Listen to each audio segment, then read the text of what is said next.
came here, I had to take one exam, and this exam prove your English level, okay, to work and to come here.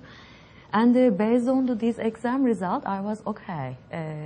For my English level was okay.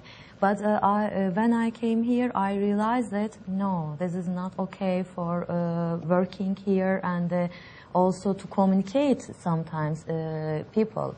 Because sometimes I used maybe different different words, but I couldn't express myself, and that's why still I try to improve my English, because I strongly believe that the English is the biggest barrier. My English is not enough to practice my profession here in Canada, because as a psychologist I have to talk about everything. So if I talk to a person, this person can talk to me about sports, about culture, about politics, about everything, not only feelings and emotions. It's about their lifestyles.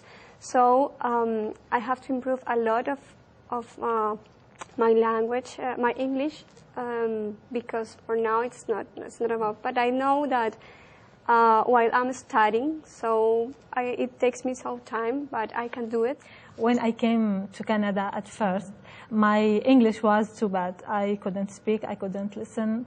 And at that time, I thought that I have to learn English good, and then I have to look for a job. But now I think it's good. It's good. It's not bad, especially in my profession, because as an artist, you know, art is a national language. It doesn't need the language and especially my job is working, not speaking. My level of English right now, I think it's quite good. It's not perfect, but I'm confident. I know I do a lot of mistakes, I know, but in my medical field, I had experience in the US, so I feel confident having that experience back there.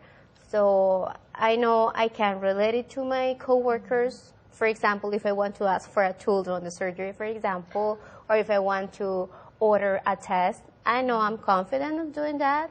So in that part, I have no problem. But I have found, for example, my husband, as they already did, and they said, we had to write a test to prove our English. But it's just a written test, you know, it's not as like the real life. So I passed the test, my husband passed the English test.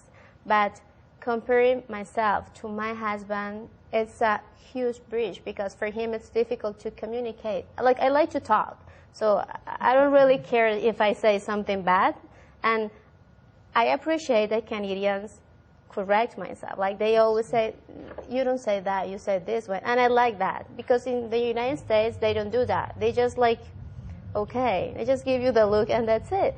But here I have found they're just like really helpful in that part. I think English here is essential here to communicate with the people here. Personally, I don't have too much problem, because as Shermin said, we applied for the test before we come here, and it is a good mark.